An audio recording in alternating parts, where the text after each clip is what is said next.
पेरसापेन गोंडी धर्माचे धर्मगुरू पांदेपारी कुपारलिंगो कोया सगा पेनांची माता कली कंकाली गोंडवानाची वीरांगना महाराणी दुर्गावती मळावी स्वातंत्र्य सेनानी राजा शंकरशाह रघुनाथशाह मळावी शहीदवीर बाबूराव शेडमाके विश्वरत्न बाबासाहेब आंबेडकर महात्मा ज्योतिबा फुले सावित्रीबाई फुले राष्ट्रसंत तुकडोजी महाराज संत शिरोमणी महाराज शिवालाल महाराज या सर्व श्यामादादा कोलाम या सर्व महान शक्तींना माझा विनम्र अभिवादन। आजच्या कार्यक्रमाचे अध्यक्ष ज्या गावचे पंच कमिटीचे महाजन श्रीराम त्याबरोबरच सर्व विचार मंचावरती बसलेले सर्व अतिथीगण आदरणीय पुरके साहेब देवानंदजी पवार आणि सर्व आदरणीय अतिथीगण इथे बसलेले सर्व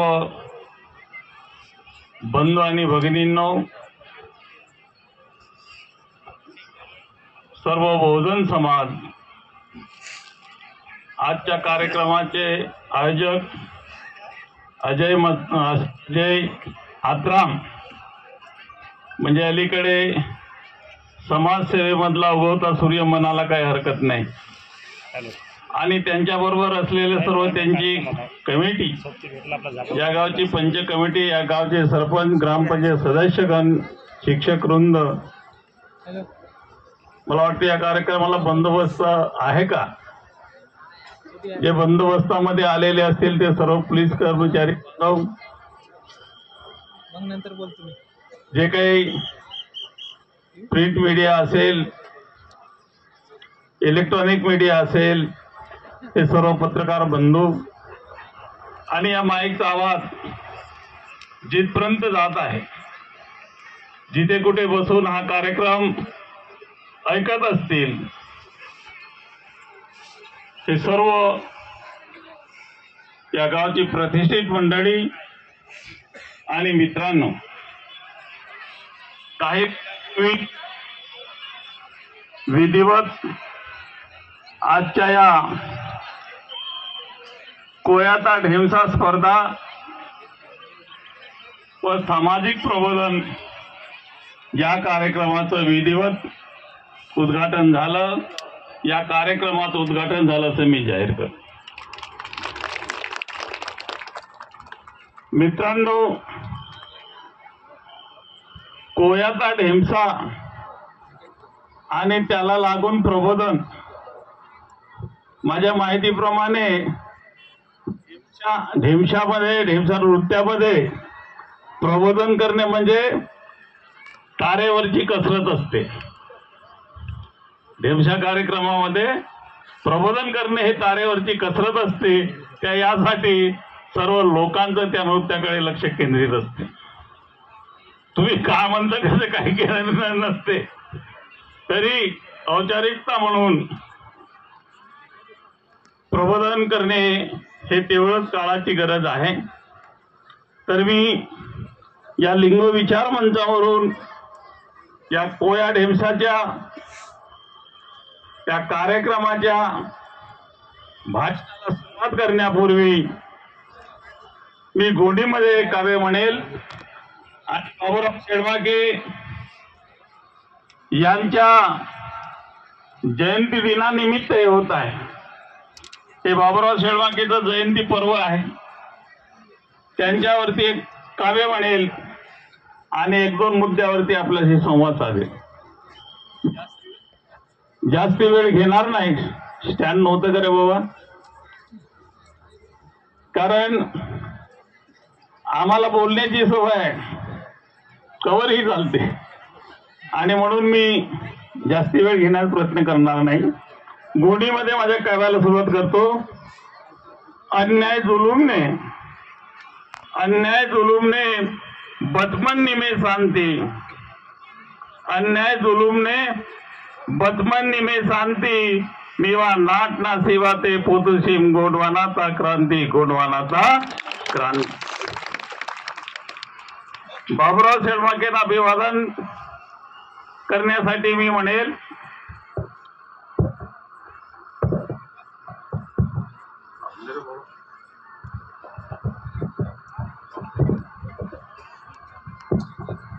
अरे घाबरतोस कुणाला, अरे घाबरतोस कुणाला, पिवळ्या झेंड्याची धमक बघ. अरे घाबरतोस कुणाला, पिवळ्या झेंड्याची धमक बघ, सूर्य तेजाची चमक आहे. अरे घाबरतोस कुणाला, पिवळ्या झेंड्याची धमक बघ, सूर्य तेजाची चमक आग आहे.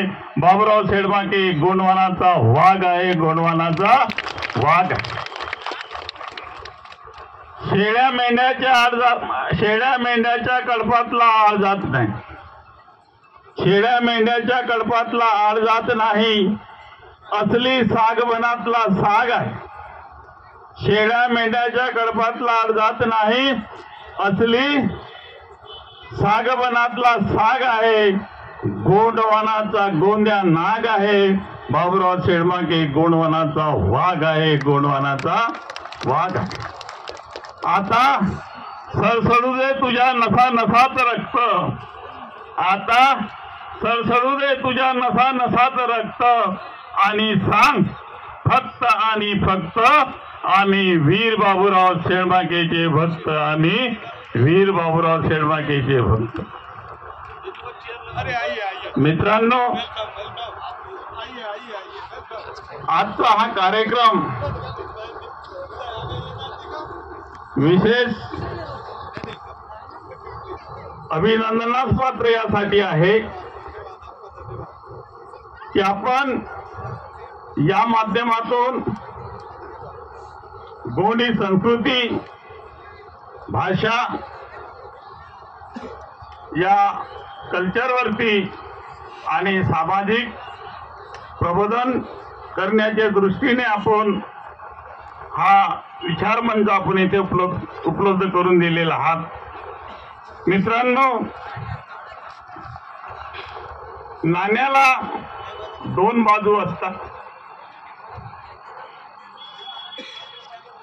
एक बाजू असलेला जो नाणा आहे तो नाणा बाजारात चालत नाही, तो नाणा अपरिपक्व असतो. जेव्हा नाण्याला दुसरी बाजू असते तेव्हा तो नाणा परिपक्व असतो आणि तो बाजारामध्ये चालतो. त्याचप्रमाणे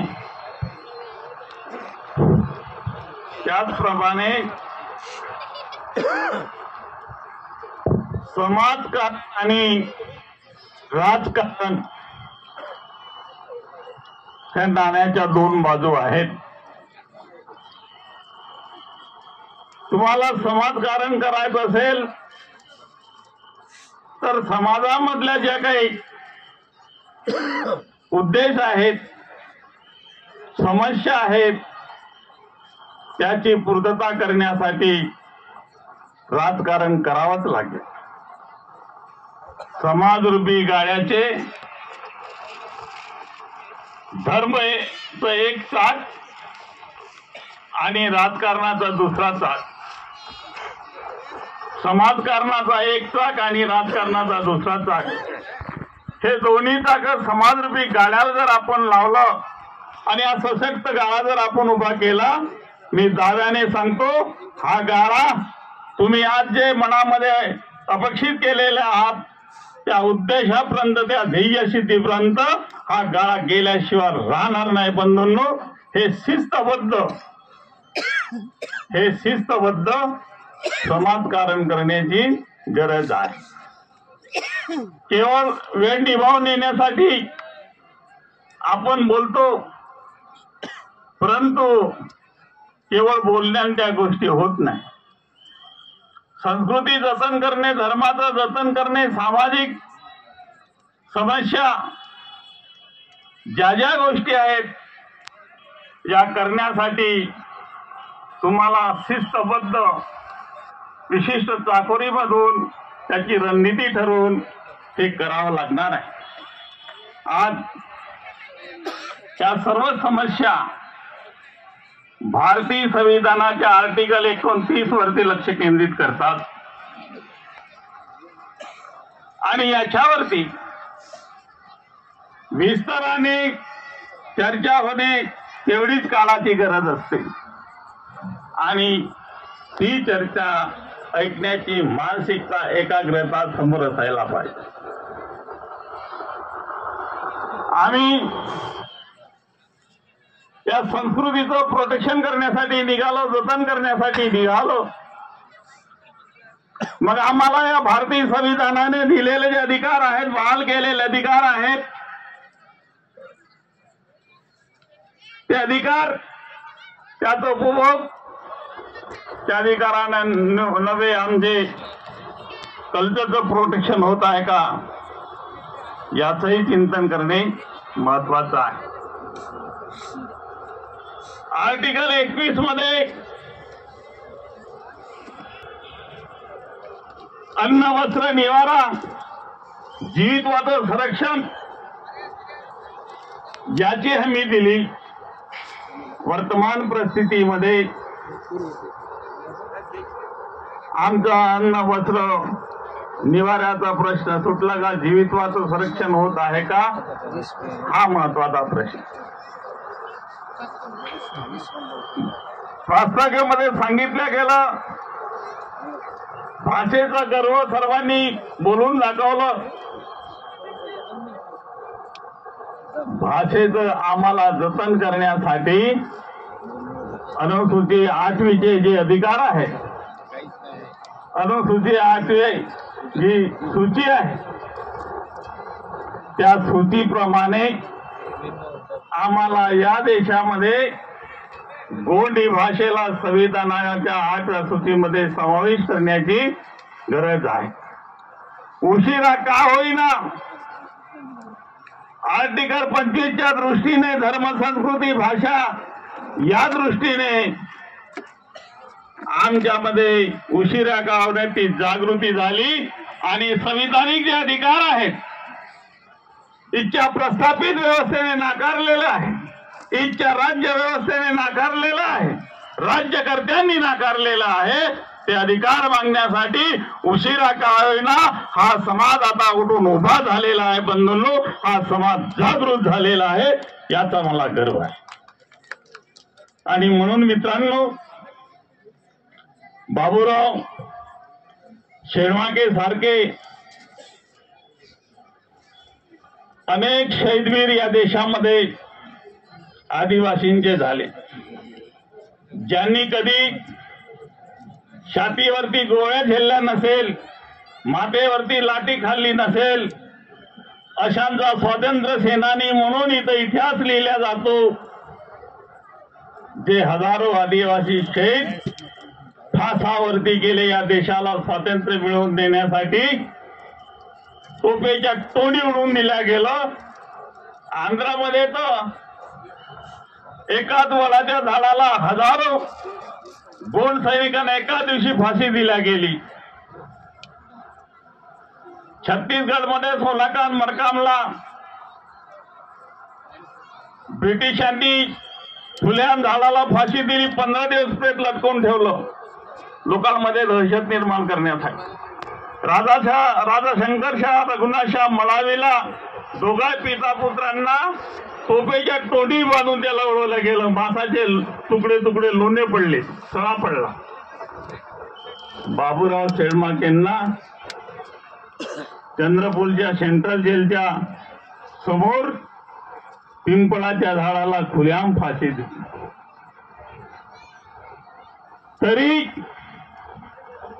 आदिवासींच्या या बलिदानी रक्ताची, कुर्बानी रक्ताची त्यावेळच्या राज्यकर्त्यांनी, त्यावेळच्या इतिहासकारांनी ही नोंद घेतलेली नाही. आदिवासी शहीद वीरांनी या देशाला स्वातंत्र्य मिळवून देण्यासाठी जे सांडवलेलं बलिदानी रक्त आहे, कुर्बानी रक्त आहे, त्या कुर्बानी रक्ताची इथच्या राज्यकर्त्यांनी गद्दारी केलेली आहे, बेईमानी केलेली आहे. बंधूंनो, हा इतिहास आदिवासींच्या दृष्टीने म्हणून आहे.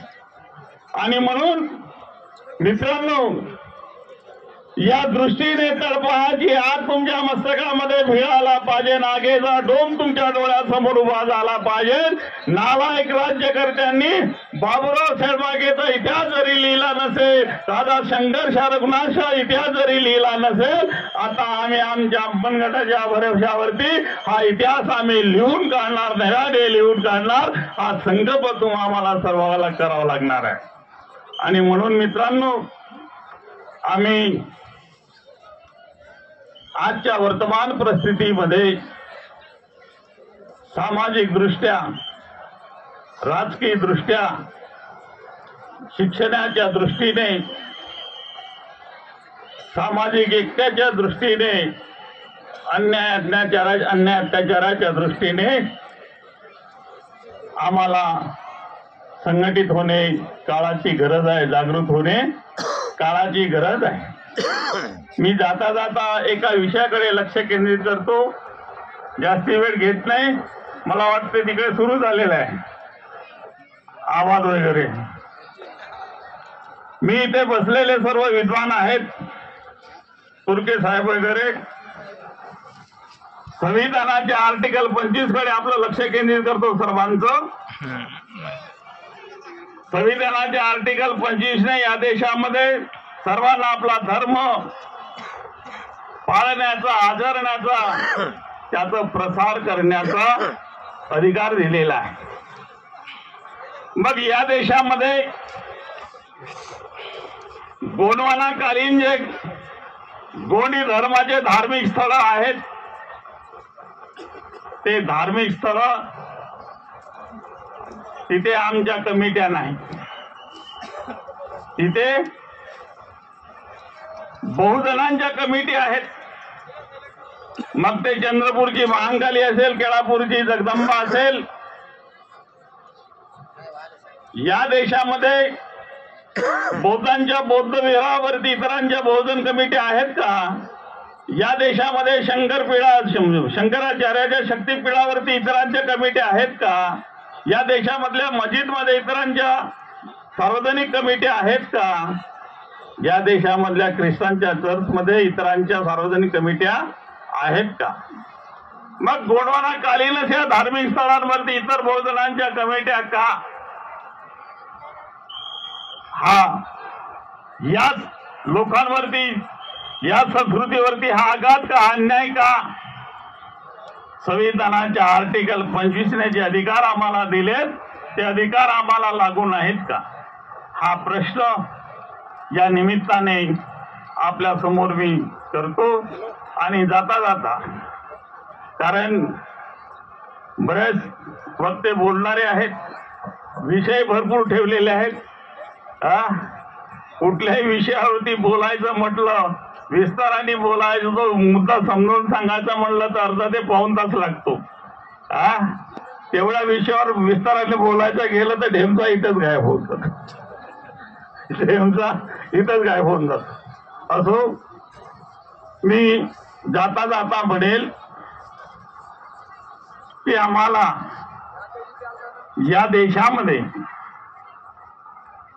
या देशामध्ये गोंडी धर्म, गोंडी भाषा, गोंडी संस्कृती, गोंडवानाकालीन गडकिल्ले, गोंडवानाचे धार्मिक स्थळ, पेनगळा, ही सर्व मूल्य जोपासून त्याचं संवर्धन करायचं असेल तर गोंडी लिपीमध्ये, गोंडी भाषेमध्ये हा इतिहास नव्याने तुम्हाला लिहून काढावा लागेल. आणि हा इतिहास तुम्हाला नव्याने लिहून काढायचा असेल तर या देशाच्या नकाशामध्ये गोंडवाना राज्य निर्माण झालाच पाहिजे बंधूंनो, त्याशिवाय पर्याय नाही. हे मी आवर्जून सांगतो. आपल्या गावाच्या गावशिवेवरती गोंडवाना राज्याची मशाल पेटवा. तुम्ही मला साथ द्या, मी तुम्हाला गोंडवाना राज्य देतो, मी तुम्हाला गोंडवाना राज्य देतो. जय सेवा, जय गोंडवाना. धन्यवाद सर, अतिशय मोळा